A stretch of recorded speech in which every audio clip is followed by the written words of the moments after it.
नमस्कार बच्चों, जय श्री कृष्णा। स्वागत है आपका 11th होम साइंस की क्लास में।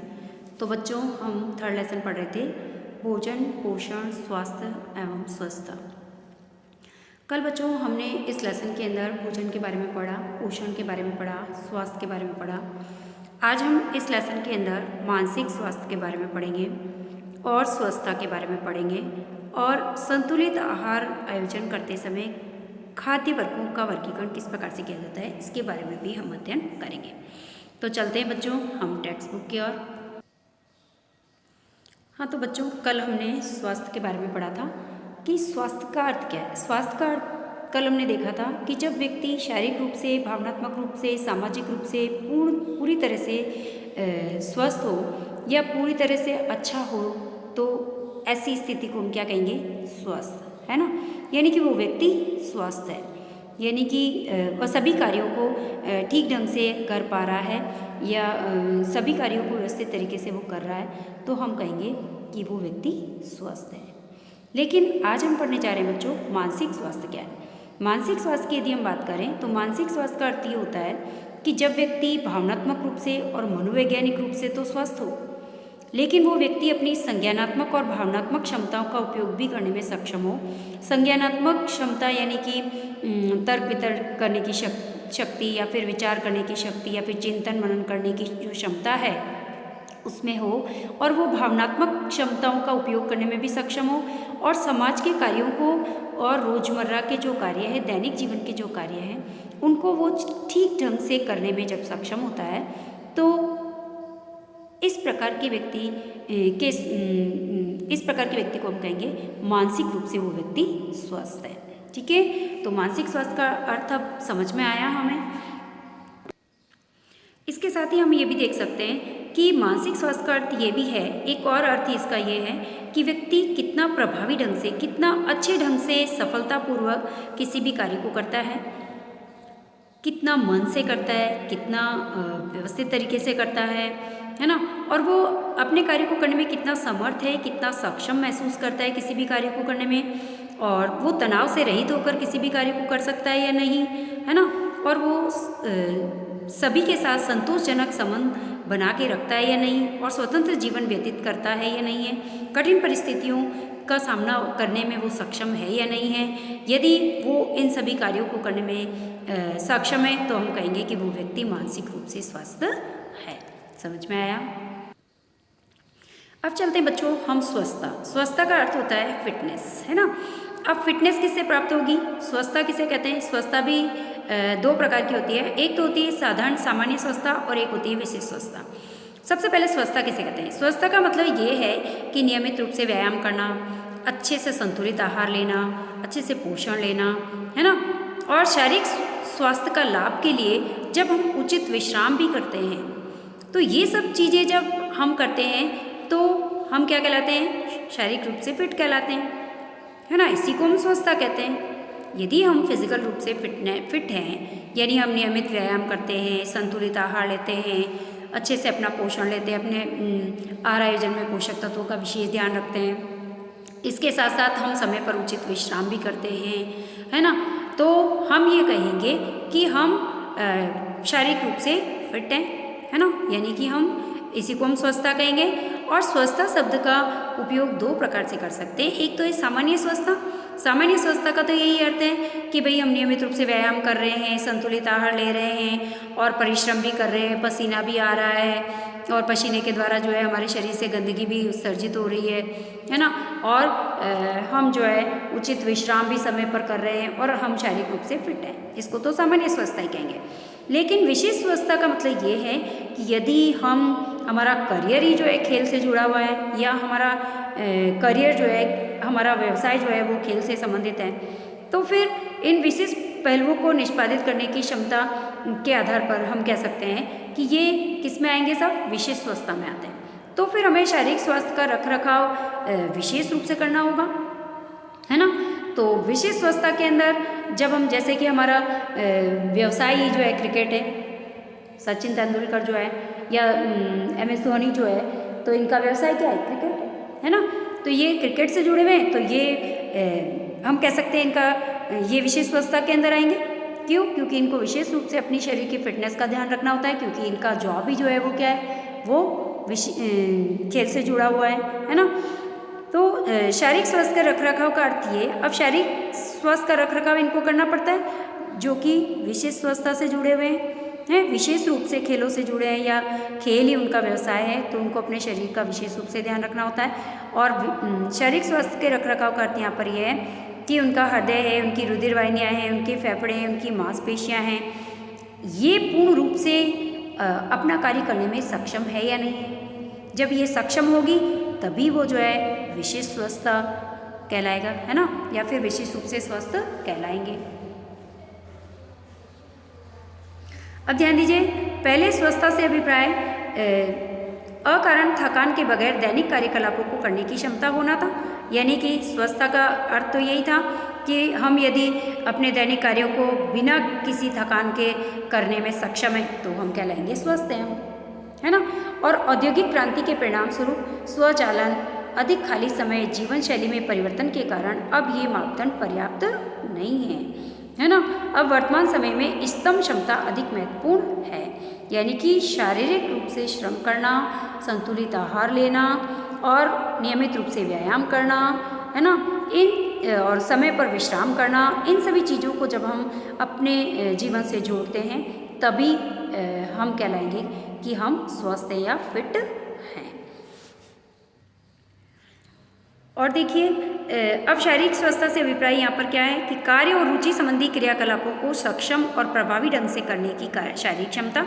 यदि हम अपने कार्यों को रुचि से करने में सक्षम है, प्रभावी ढंग से अच्छे से करने में सक्षम है, हमारा शरीर जो है शारीरिक रूप से क्षमता रखता है सभी कार्यों को अच्छे से और रुचिपूर्ण तरीके से करने में, है ना, और स्वस्थ है हमारा शरीर, हमारे शरीर की रोग प्रतिरोधक क्षमता अधिक है ना, और आकस्मिक जो परिस्थितियाँ आ जाती है उसका सामना करने में भी हमारा शरीर यदि सक्षम है ना, तो हम कहेंगे कि हम शारीरिक रूप से फिट हैं या शारीरिक स्वस्थता कहते हैं। इसी को हम क्या कहते हैं?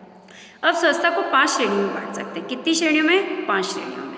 अब देखो प्रश्न आता है, स्वस्थता को कितनी श्रेणियों में बांटा है? 5 श्रेणियों में बांटा है। सबसे पहला एरोबिक व्यायाम के द्वारा स्वस्थता प्राप्त कर सकते हैं। फिर मांसपेशीय मजबूती, मांसपेशियों के द्वारा विभिन्न कार्यों को कर एक्सरसाइज करके हम जो है शारीरिक स्वस्थता प्राप्त कर सकते हैं। मांसपेशीय सहनशीलता, हमारी मांसपेशियों की कितनी सहनशीलता है, कितना श्रम कर सकते हैं हम, है ना, तो ये भी शारीरिक स्वस्थता से जुड़ा है। इसके साथ हमारे शरीर का लचीलापन और हमारे शरीर की शारीरिक संरचना, यही 5 श्रेणियाँ हैं स्वस्थता की। तो स्वस्थता को इन 5 श्रेणियों में बांटा है। यदि ये पांचों चीज़ें हम करने में सक्षम है, हमारा शरीर लचीला है, हमारी मांसपेशियों में सहनशीलता भी है, हम मांसपेशियाँ जो है हमारी मजबूत है, सभी कार्यों को जो है अच्छे से कर पाती है, करने में सक्षम है ना, हम एरोबिक व्यायाम डेली करते हैं, तो हम शारीरिक रूप से स्वस्थ है या फिट है ना। अब देखिए, यदि व्यक्ति स्वस्थ है ना, स्वस्थ व्यक्ति जो होगा वो ही स्वस्थ व्यक्ति जो होता है ये ही मानसिक और भावनात्मक चुनौतियों का सामना करने में भी सक्षम होता है। स्वस्थ व्यक्ति की क्या पहचान है? देखो प्रश्न बन सकता है कि स्वस्थ व्यक्ति की पहचान बताइए। तो यदि एक स्वस्थ व्यक्ति जो होता है ये मानसिक और भावनात्मक चुनौतियों का सामना करने का सक्षम होता है, चुनौतियाँ यानी समस्याओं का सामना करने में सक्षम होता है, और स्वस्थ व्यक्ति जो होता है वो तंदुरुस्त होता है, ऊर्जावान होता है ना, और इसके साथ साथ वो नियमित रूप से व्यायाम करता है और संतुलित आहार लेता है ना। अब देखिए, इस प्रकार स्वास्थ्य जो है पूर्ण मानसिक, शारीरिक, सामाजिक स्वास्थ्य कल्याण की स्थिति है। जबकि स्वस्थता का अर्थ क्या है? देखो स्वास्थ्य जो है वो क्या है? स्वास्थ्य का अर्थ है कि पूर्ण रूप से, मानसिक रूप से, शारीरिक रूप से, सामाजिक रूप से स्वस्थ होना क्या कहलाएगा? स्वस्थ। और स्वस्थता का अर्थ क्या है? शारीरिक श्रम के कार्यों को कर सकने की क्षमता क्या कहलाती है? स्वस्थता कहलाती है। एक सुपोषित और स्वस्थ व्यक्ति सीखने में अधिक सक्षम होता है।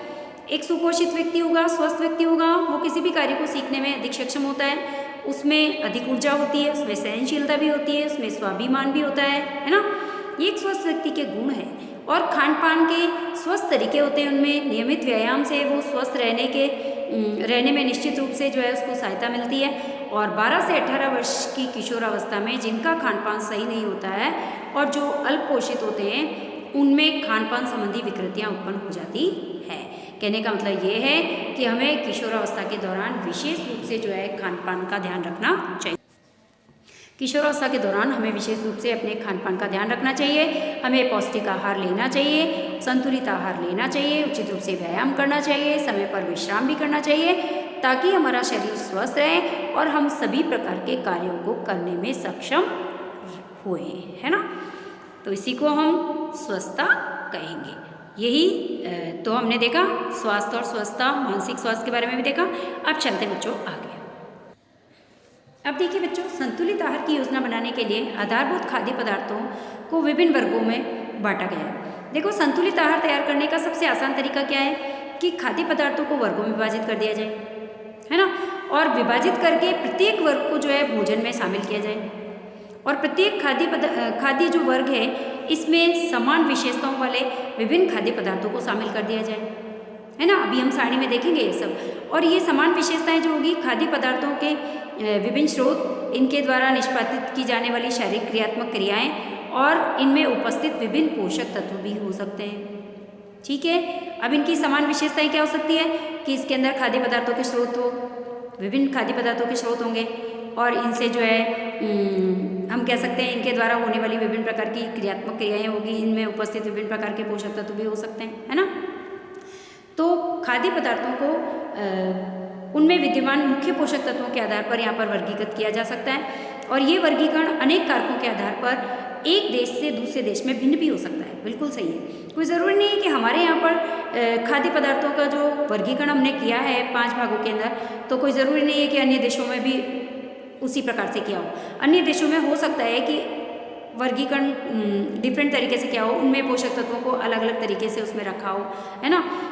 उनकी भोजन योजना अलग तरीके से हो, है ना। तो भोजन योजना को सुलभ करने के लिए हमारे भारत की बात मैं कर रही हूँ कि हमारे भारत के अंदर 5 खाद्य वर्गों का उपयोग किया गया है। ठीक है, तो इन खाद्य वर्गों का वर्गीकरण करते समय खाद्य पदार्थों की उपलब्धता का ध्यान दिया गया है। कितने खाद्य पदार्थ हमारे यहाँ पर उपलब्ध है, हमारे यहाँ पर उपलब्धता कितनी है, कितने उपलब्ध हो सकते हैं, लागत कितनी आती है उनकी, और भोजन पद्धति क्या है उनकी, और उनकी कमी से होने वाले रोगों के कारकों पर भी ध्यान रखा जाता है। जब इनका वर्गीकरण किया जाता है तो इन सभी चीज अब देखिए, जब इन 5 खाद्य वर्गों को विभाजित किया गया तो सबसे पहले इनमें किन किन बातों का ध्यान रखा गया। एक तो खाद्य पदार्थों की उपलब्धता का, लागत का और भोजन पद्धति का और उनकी कमी से होने वाले रोग, है ना, इन कारकों को विशेष रूप से ध्यान रखा गया। और प्रत्येक वर्ग में सम्मिलित सभी खाद्य पदार्थों में पोषक तत्वों की बराबर मात्रा नहीं होती है। आ गया समझ में? सभी जो पदार्थ होंगे, सभी वर्गों के अंदर जितने भी खाद्य पदार्थ होंगे, कोई ज़रूरी नहीं है कि सभी में पोषक तत्व बराबर मात्रा में हो। इसीलिए प्रत्येक वर्ग के विभिन्न खाद्य पदार्थों को अदल बदल कर आहार में शामिल करना चाहिए। इसीलिए हमको जब हम खाद्य पदार्थों को विभिन्न वर्गों में रखते हैं तो हमें अदल बदल कर उनको आहार में शामिल करना चाहिए। ठीक है, और विद्यमान जितने भी पोषक तत्व हैं, इन पोषक तत्वों के आधार पर वर्गीकरण से हमें ये भी मालूम चलता है कि शरीर को जो है सभी पोषक तत्व प्राप्त हो रहे हैं या नहीं, और प्रत्येक वर्ग में खाद्य पदार्थों में विविधता है या नहीं, है ना। क्योंकि अदल बदल कर एक ही प्रकार का भोजन तो हम ले नहीं सकते, एक ही प्रकार के खाद्य पदार्थों का उपयोग हम हमेशा नहीं कर सकते। इसीलिए हमको खाद्य पदार्थों को में विविधता रखनी चाहिए, अदल बदल कर उनको आहार में शामिल करना चाहिए। भारतीय चिकित्सा अनुसंधान परिषद यानी कि ICMR का पूरा नाम क्या है? भारतीय चिकित्सा अनुसंधान परिषद के द्वारा 5 मूलभूत खाद्य वर्गों का सुझाव दिया गया है। वो इस प्रकार से है। सबसे पहले वर्ग में अनाज, खाद्यान्न और उनके उत्पादों को रखा गया है। अब उनसे कितनी मात्रा में ऊर्जा प्राप्त हो रही है, अभी हम सारणी में देख के पढ़ेंगे। अब दूसरे वर्ग में दालें और फलियां रखी गई है। तीसरे वर्ग में दूध और मांस के उत्पाद रखे गए। चौथे में फल और सब्जियां, और पांचवें में वसा और शर्करा को रखा गया है। ये देखिए, फर्स्ट में अनाज, खाद्यान्न उत्पाद, दूसरे में दाल और फलियां, तीसरे में दूध और मांस के उत्पाद, चौथे में फल और सब्जियां, पांचवें में वसा और शर्करा। ठीक है, तो इस प्रकार से हम भारतीय चिकित्सा अनुसंधान ने जो है 5 मूलभूत खाद्य वर्गों का सुझाव दिया है, जो इस प्रकार से अभी हम इसी सारणी को आगे पढ़ने जा रहे हैं। अब देखिए, 5 खाद्य वर्गों को संक्षिप्त रूप में निम्न सारणी में दिया गया है। सारणी में देखेंगे हम सभी। तो देखो, सारणी 1 5 खाद्य वर्ग। खाद्य पदार्थों को कितने वर्गों में बांटा है? 5 वर्गों में बांटा है। अब देखो खाद्य वर्ग जिसके अंदर सबसे पहला है, पहले के अंदर अनाज आए हैं, विभिन्न प्रकार के अनाज है, खाद्यान्न है और उनके उत्पाद है। ठीक है, तो इसके अंदर चावल है, अनाज के अंदर देखो चावल आता है, गेहूँ आता है, रागी आता है, बाजरा आता है ना, और मक्का आता है, ज्वार आता है, जौ आता है, इनके उत्पाद आते हैं जैसे चावल की कनी है, गेहूँ का आटा है आदि आते हैं। इनको हम खाद्यान्न और अनाज के रूप में उपयोग कर सकते हैं, है ना, पहले वर्ग के अंदर ये आते हैं। अब देखो इनसे हमें क्या क्या प्राप्त होता है? इनसे मुख्य पोषक तत्व कौन कौन से मिलते हैं? देखो ऊर्जा भी मिलती है, प्रोटीन मिलता है, थोड़ी वसा भी मिलती है, विटामिन B1 मिलता है, विटामिन B2 मिलता है, फॉलिक एसिड मिलता है, लोहा आयरन मिलता है ना, और रेशे भी मिलते हैं। ठीक है, अब चलते हैं नीचे। अब देखिए दूसरे वर्ग के अंदर दालें और फलियां हैं। इसके अंदर सभी प्रकार की दालें आ जाएगी, फलियों वाले बीज वाले सारे आ जाएंगे इसके अंदर दालें, है ना, और जैसे काले चने हैं, उड़द है, मूंग है, मलका मसूर है, साबत और साबत दाल है, मसूर साबत भी होते हैं, दाल भी होती है, लोबिया भी होता है, मटर भी होता है, राजमा होते हैं, सोयाबीन होते हैं, है ना, और फलियां होती है विभिन्न प्रकार की, और है ना, तो ये सभी दालें और फलियां इसके अंदर रखी गई है दूसरे वर्ग में। और इनसे हमें कौन कौन से जो है पोषक तत्व मिलते हैं? देखो ऊर्जा मिलती है, प्रोटीन मिलते हैं, परोक्ष वसा, vitamin B1, B2, folic acid, calcium, iron और रेशे मिलते हैं, है ना, तो ये हमारा दूसरा वर्ग हो। अब देखिए तीसरे में दूध, मांस और उनके उत्पाद, जिसके अंदर दूध है, स्किम्ड मिल्क है, पनीर है, मक्खन है, घी है ना, जैसा आप चित्र में देख रहे हैं। इनसे हमको मालूम ही आपको दूध से प्रोटीन मिलता है, कैल्शियम मिलता है, फैट मिलती है, विटामिन B12 मिलता है ना। अब देखिए इसके अंदर जो है दूध और मांस और इनके उत्पाद के अंदर जो नॉनवेज यूज़ करते हैं उनके लिए मुर्गा है, कलेजी है, मछली है, अंडा है, मांस है, इनसे भी देखो प्रोटीन, वसा और विटामिन B2 मिलता है। ठीक है, तो ये हमारा तीसरा वर्ग था। फर्स्ट वर्ग अनाज और खाद्यान्न, उनके उत्पाद, दूसरे में दालें और फलियां, तीसरे में दूध, मांस और उनके उत्पाद।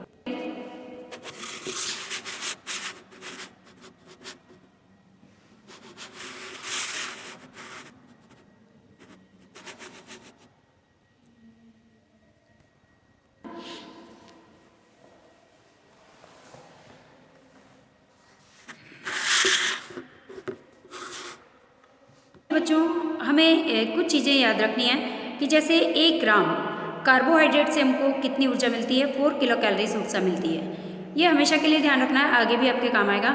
1 ग्राम प्रोटीन से हमको 4 किलो कैलोरीज ऊर्जा मिलती है। ठीक है, तो कार्बोहाइड्रेट और प्रोटीन दोनों यदि 1-1 ग्राम लेते हैं हम तो इससे हमको 4 किलो कैलोरीज ऊर्जा प्राप्त होती है।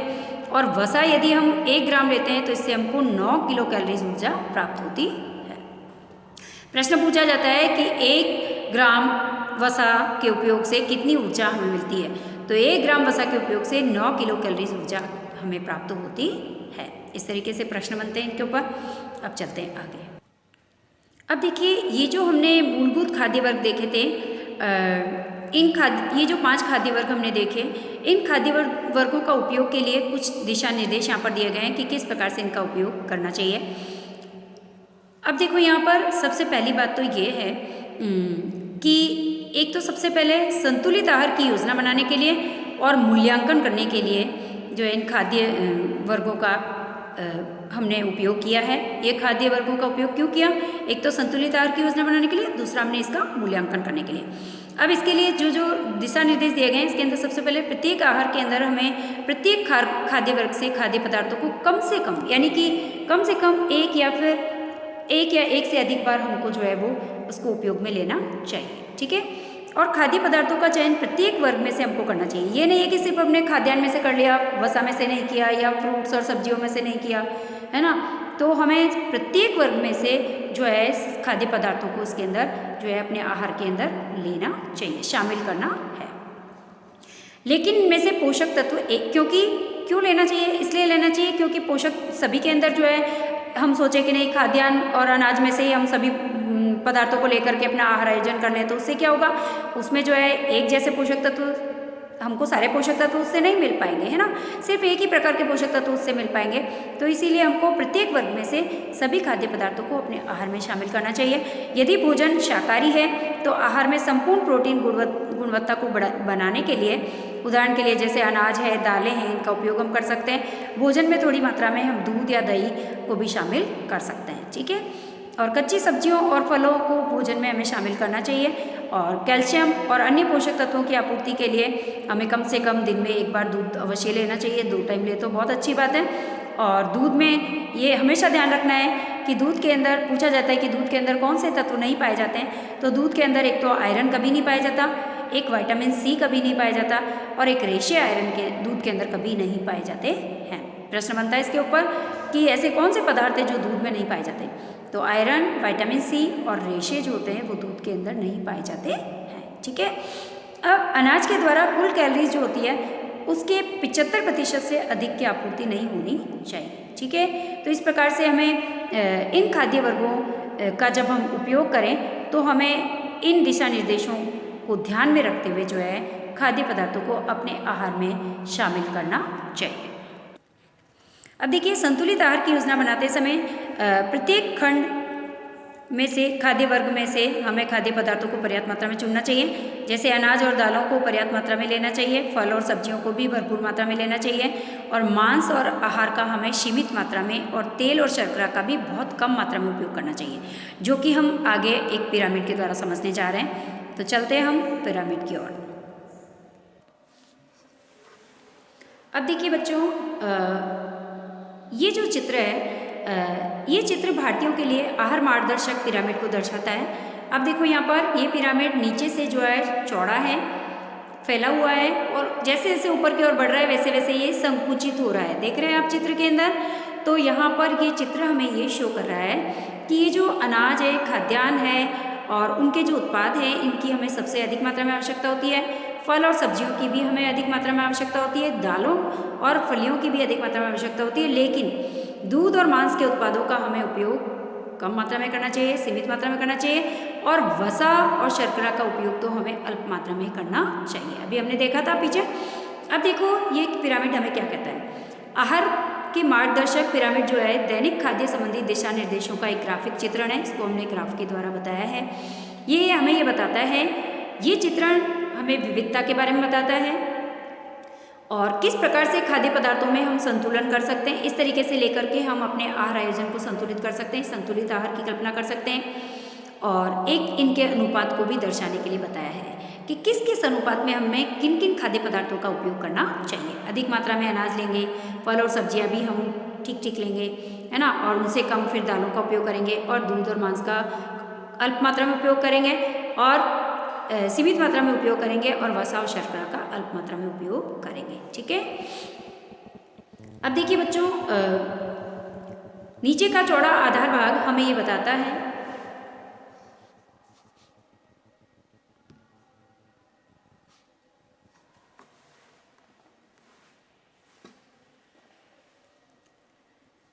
नीचे का चौड़ा आधार भाग हमें ये बताता है कि खाद्यान्न जो है प्रचुर मात्रा में हमें लेने चाहिए। देखो, खाद्यान्न प्रचुर मात्रा में लेने चाहिए और ये स्वस्थ आहार की नींव है, बिल्कुल सही है। और अगले स्तर पर देखो फल और सब्जियां हैं जो हमें ये दर्शाती है कि इनके आहार में खाद्यान्न से कम प्रधानता होती है ना, खाद्यान्न से इनको कम मात्रा में हमें लेना चाहिए, लेकिन फिर भी ये आहार में महत्वपूर्ण स्थान रखते हैं। और मांस और दूध जो है ये देखो शिखर पर ऊपर छोटी पट्टी के रूप में दिखा रहे हैं, है ना, आया समझ में। तो इनमें से प्रत्येक की अल्प आपूर्ति से ही महत्वपूर्ण पोषक तत्व मिल जाते हैं, जैसे प्रोटीन है, विटामिन है, खनिज लवण है ना, वसा है, कोलेस्ट्रॉल है, ये सभी हमें प्राप्त हो जाते हैं। और वसा और तेल और मिठाई जो देखो इनको सबसे ऊपर शिखर पर रखा गया है। ये बहुत थोड़ी सी जगह में हमें ये थोड़ी सी जगह हमें ये दर्शाती है कि इनका उपयोग हमें बहुत ही अल्प मात्रा में करना चाहिए। ठीक है। अब पिरामिड में देखो अल्कोहल युक्त पेय पदार्थ कहीं भी नहीं दर्शाए गए इनके अंदर, है ना, लेकिन इन्हें भी सीमित मात्रा में लिया जाना चाहिए। मसाले, कॉफ़ी, चाय, डाइट और सॉफ्ट ड्रिंक्स है, शायद ही इनसे कोई पोषक तत्व तो हमें नहीं मिलते, लेकिन फिर भी इनका विवेकपूर्ण ढंग से प्रयोग किए जाने पर ये भोजन का स्वाद और आनंद बढ़ा देते हैं। ठीक है। तो बच्चों, हमने ये देखा कि किस प्रकार से भारतीयों के लिए आहार मार्गदर्शक एक पिरामिड के द्वारा दर्शाया है कि इस तरीके से हम आहार आयोजन कर सकते हैं। अब देखिए बच्चों, पिरामिड में ये क्या कह रहा है कि पिरामिड में अल्कोहल युक्त पेय पदार्थ हमने नहीं लिए थे और अब दैनिक आहार में मार्गदर्शक योजना और खाद्य निर्देश पिरामिड खाद्यान्नों, सब्जियों और फलों फलों पर ही देते हैं तथा ये सभी जो होते हैं वनस्पति जन्य खाद्य पदार्थ होते हैं। एक दिन में संपूर्ण आहार का लगभग 75% जो है इन तीनों वर्गों से होना चाहिए। कहने का मतलब ये है कि अनाज, फल और सब्जियां और दालें एक दिन के अंदर संपूर्ण आहार का लगभग 75% जो है इन नीचे वाले 3 जो वर्ग हमने देखे थे पिरामिड के अंदर, उनमें से हमें लेना है। ठीक है, इस कार्यनीति के द्वारा ही सभी लोगों को जटिल कार्बोहाइड्रेट है, रेशे है, विटामिन्स है, खनिज लवण है ना, ये हमें पर्याप्त मात्रा में मिल जाते हैं। इस प्रकार से इनके द्वारा जो शाकाहारी लोग होते हैं उनके लिए आहार योजना सरलता से हम तैयार कर सकते हैं। और यदि मांसाहारी हैं तो उसके अंदर दूध और मांस वाले उत्पाद को भी हम ले सकते हैं, क्योंकि उनके तो बहुत कम मात्रा में उपयोग से ही हमें जो है प्रोटीन, वसा, खनिज लवण की आपूर्ति हो जाती है ना। तो शाकाहारी और मांसाहारी जिस प्रकार के लोग हैं उनको अपने अपने तरीके से इस पिरामिड में से खाद्य पदार्थों का चयन करके और आहार में पदार्थों को शामिल करना चाहिए। ठीक है, तो बच्चों आज हमने पढ़ा कि आहार आयोजन करते समय हम किस प्रकार से खाद्य पदार्थों को हमने जो है 5 भागों में वर्गीकृत किया और इन 5 वर्गों में किन किन खाद्य पदार्थों को हमने रखा, इनसे हमें कितनी मात्रा में ऊर्जा, प्रोटीन, विटामिन्स, खनिज लवण प्राप्त होते हैं, ये भी हमने देखा और इसको हमने एक पिरामिड के द्वारा भी समझा। तो बच्चों आज हमारी क्लास यही कंप्लीट हुई। धन्यवाद बच्चों, जय श्री कृष्णा। नेक्स्ट क्लास हम नेक्स्ट टॉपिक के अंदर कंटिन्यू करेंगे।